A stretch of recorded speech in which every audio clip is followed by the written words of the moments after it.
Bismillahirrahmanirrahim. Assalamualaikum warahmatullahi wabarakatuh. Teman-teman semua, selamat datang, selamat bergabung, dan selamat bertemu lagi dengan saya, Ahmad Sofyan Hadi. Jadi teman-teman semua, bagi Anda yang sudah membaca tulisan saya di channel Telegram, kelas afirmasi online, Anda jadi tahu bahwa saya sedang membahas tentang uang semesta. Oke, nah ini ilustrasi teman-teman semua. Sebenarnya kata-kata uang semesta ini bisa dibilang metafora ya, metafora. Pada hakikatnya uang itu memang dari semesta ya, ada bukan dari semesta, ada di semesta. Jadi uang semesta bukan bermakna uang dari semesta bukan, tetapi uang yang ada di semesta. Dari mana uang ini berasal? Dari Allah, kayak gitu ya. Nah, jadi ini sebuah pola yang saya cermati dalam diri saya sendiri.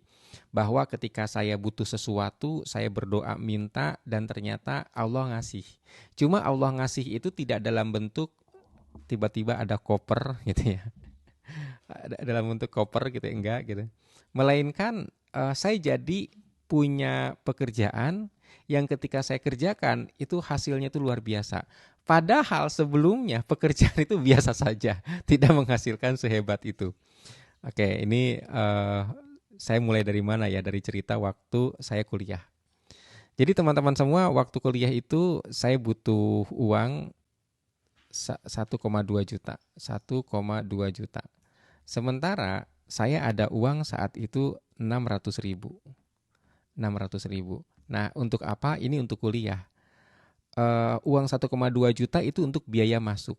Oke, biaya masuk. Masuk ke Unpad saat itu. Sementara 600 ribu ini pegangan saya. Pegangan, oke. Nah, teman-teman semua, karena saat itu saya masih mahasiswa dan saya tidak berjualan, saya berdoa kepada Allah dan seolah-olah tidak terjadi apa-apa. Jadi saya tahu bahwa saya ketika daftar ulang itu saya tidak pegang uang dan ke apa bahkan datang ke meja kasus, namanya meja kasus. Meja kasus. Nah, memang judulnya tuh tulisannya meja kasus. Saya datang ke di situ pada saat daftar ulang tuh saya bilang bahwa saya nggak ada uang, apakah ada beasiswa? Tidak ada katanya. Kalau gitu saya akan menangguhkan pembayaran. Oh boleh katanya. Silakan bikin surat perjanjian di sini. Surat pernyataan tepatnya, surat-surat pernyataan. Saya nulis surat pernyataan, kemudian ya seolah-olah saya akan kuliah juga, saya akan bawa uang juga seolah-olah. Ternyata pulang dari kampus itu saya nyasar ketemu dengan sebuah lembaga beasiswa. Dan di situ saya dapat beasiswa untuk membayar 1,2 juta gitu ya. Jadi ada uang akhirnya kan. Kemudian pernah lagi teman-teman semua pada saat kuliah itu juga saya masih kesulitan biaya sampai saya satu hari itu tidak makan seharian. Tapi kemudian oke saya berdoa gitu. Cuma kesehariannya saya tidak menunjukkan bahwa saya orang susah. Saya biasa aja. Bahkan ketawa-ketawa dengan teman gitu ya. Sampai ada seorang teman, kok kamu hidupnya susah banget ya gitu kan. Jadi ketika dia tanya kok lemes banget sih, kata iya gue belum makan bro gitu kan.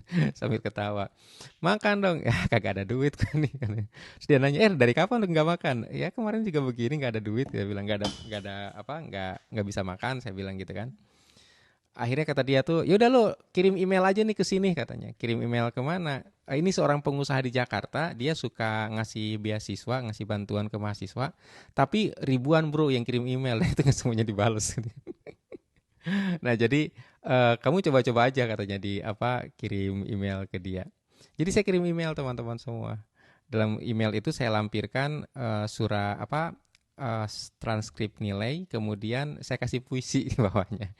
Ya puisi orang yang putus asa lah. Sama seperti Anda mungkin pernah jatuh cinta, Anda bikin puisi. Nah saya tuh bukan jatuh cinta, saya putus asa gitu loh. Saya bikin puisi. Dan ternyata direspon. Sampai kemudian saya dapat eh, apa 800 ribu per bulan selama 12 bulan. Saat itu, saat itu orang-orang yang punya ditransfer sama orang tuanya 800 ribu bisa dibilang itu orang kaya itu. Yang ditransfer 800 ribu untuk orang kaya. Orang-orang kere itu ya paling 300 ribu gitu ya. Ini 800 ribu. GoPay itu juga udah mewah banget. Ini 800 ribu tuh luar biasa. Akhirnya saya dapat uang lagi. Nah, lalu setelah saya berkeluarga, setelah saya bekerja, saya tuh bekerja sebagai office boy. Gaji saya tuh saat itu 1.750.000 dan itu tidak cukup. Akhirnya teman-teman semua, Saya berdoa lagi, doanya itu lucu ya. Ya Allah, saya tuh pengen kaya, saya bilang gitu. Saya udah lama hidup kayak gini, hidup susah, saya pengen kaya gitu. Nah ternyata teman-teman semua, saya dipertemukan dengan seorang pebisnis jaringan, dan dia menunjukkan uang cash 500 juta. Saya tuh kayak termotivasi gitu loh. Kok ini mungkin ini jawabannya. Mungkin itu saya harus ikut bisnisnya. Nah, untuk ikut bisnisnya itu harus ada modal saat itu ya, saat itu sekitar 50 jutaan, teman-teman. Dan saya mohon maaf, uang dari mana gitu kan? Uang dari mana? Nah, tapi berpura-pura seolah-olah saya sudah punya uang itu. Kayak gitu ya. Saya memperdalam bisnisnya, kemudian saya pun mengunjungi rumah sponsor saya untuk diskusi dengan dia seolah-olah saya itu adalah bagian dari dia. Padahal bukan. 3 bulan kemudian saya dapat transferan persis angkanya 50 juta. Oke, jadi meskipun saat itu ada teman, bukan teman, kenalan meminjamkan kepada saya uang sekian. Nah, ketika saya menjalankan bisnis ini juga ternyata tidak langsung menghasilkan 500 juta gitu ya, enggak. Saya sempat menjalankan bisnisnya dengan katakanlah bersusah payah. Tetapi saya ingat teman-teman semua, saya minta lagi. Tapi kali ini saya tuh mintanya itu sampai ditulis. Sampai saya tulis kalimat-kalimat yang saya minta. Di antaranya adalah saya pengen punya income itu 100.000 per hari. Dan alhamdulillah tercapai teman-teman semua. Kemudian saya naikin lagi, saya pengen dapat income 500.000 per hari. Dan ini alhamdulillah tercapai teman-teman semua. Sampai kemudian saya naikin lagi, saya pengen dapat income 1,5 juta per hari. Dan ini alhamdulillah tercapai. Tercapai teman-teman semua. Sampai kemudian komisi ya bukan omset ya, komisi saya itu rata-rata 500 juta per tahun. Kayak gitu. Jadi ternyata ketika saya menetapkan saya pengen ini dan saya minta kepada Allah, itu diwujudkan. Nah pertanyaannya mungkin Pak Sofyan ini kok bisa seberuntung itu gitu ya. Nah ngomong-ngomong tentang keberuntungan, istri saya bilang memang kamu ini beruntung.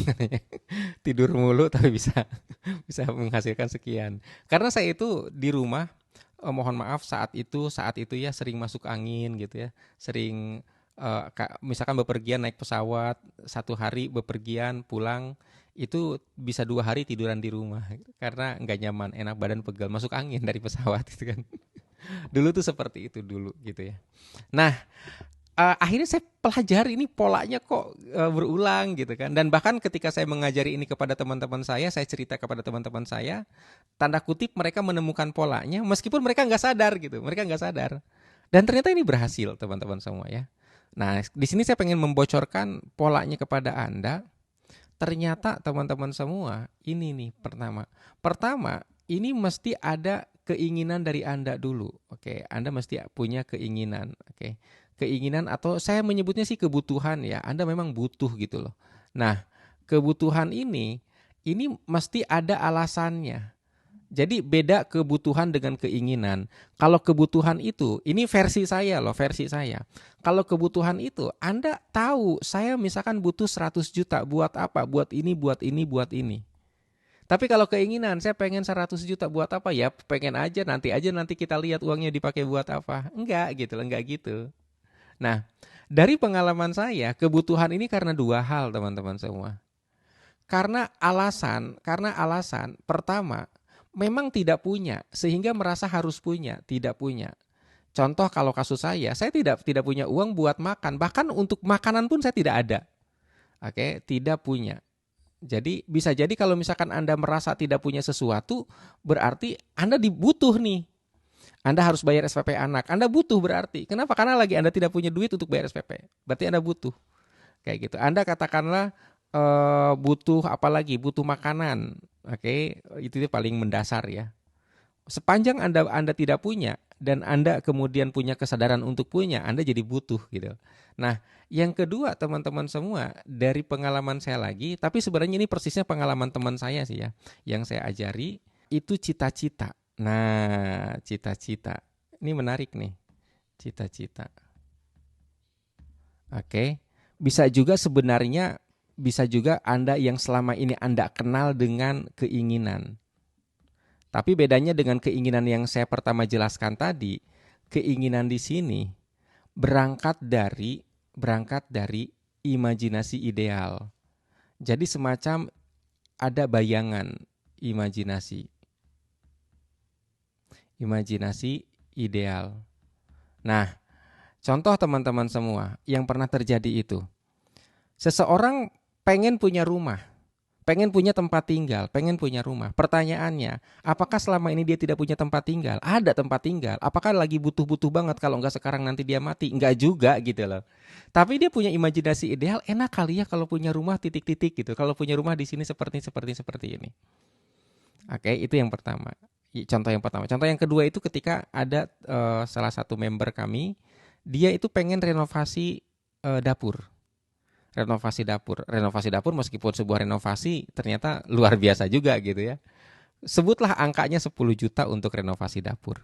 Apakah dia sangat butuh dengan dapur seperti itu yang sangat bagus gitu? Nggak butuh-butuh banget. Toh kalau nggak direnovasi juga nggak apa-apa. Tapi pengen aja gitu. Cita-cita aja nih, enak kali ya kalau misalkan dapur ini saya renovasi. Kemudian dia punya imajinasi ideal dapurnya nanti akan seperti ini. Nah, jadi tadi saya sampaikan bahwa mesti ada kebutuhan dulu. Nah, yang kedua teman-teman semua, setelah ada kebutuhan, selanjutnya adalah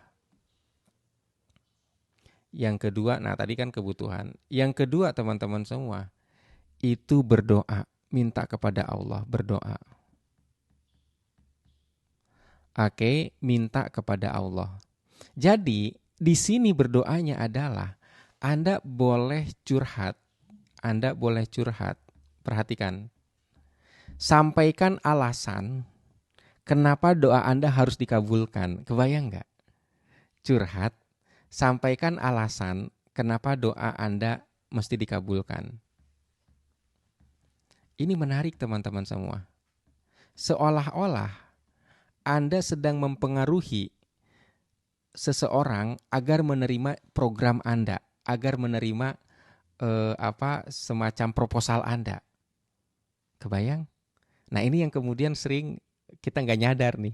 Saya perhatikan pola-pola saya berdoa rata-rata itu saya memang menyampaikan kenapa doa saya harus dikabulkan. Kenapa seolah-olah dari jutaan doa yang masuk ke Allah, doa saya itu harus diperhatikan. Saya punya alasan.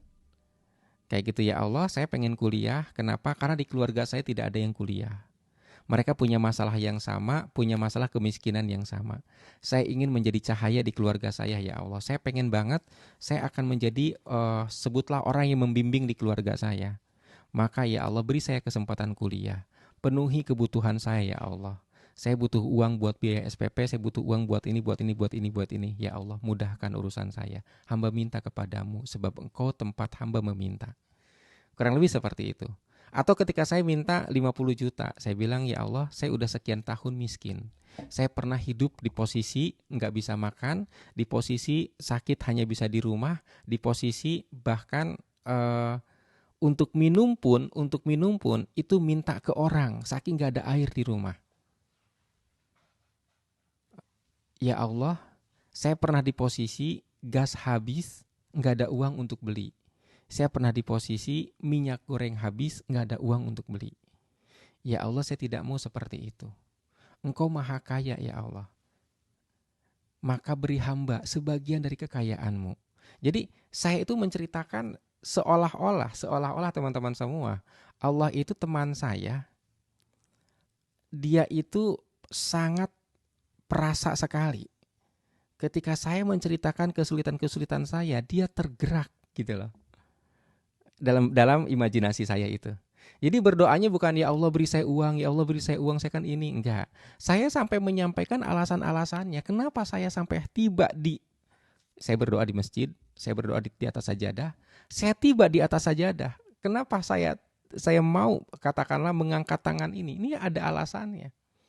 Kayak gitu. Jadi berdoanya itu mengandung curhat.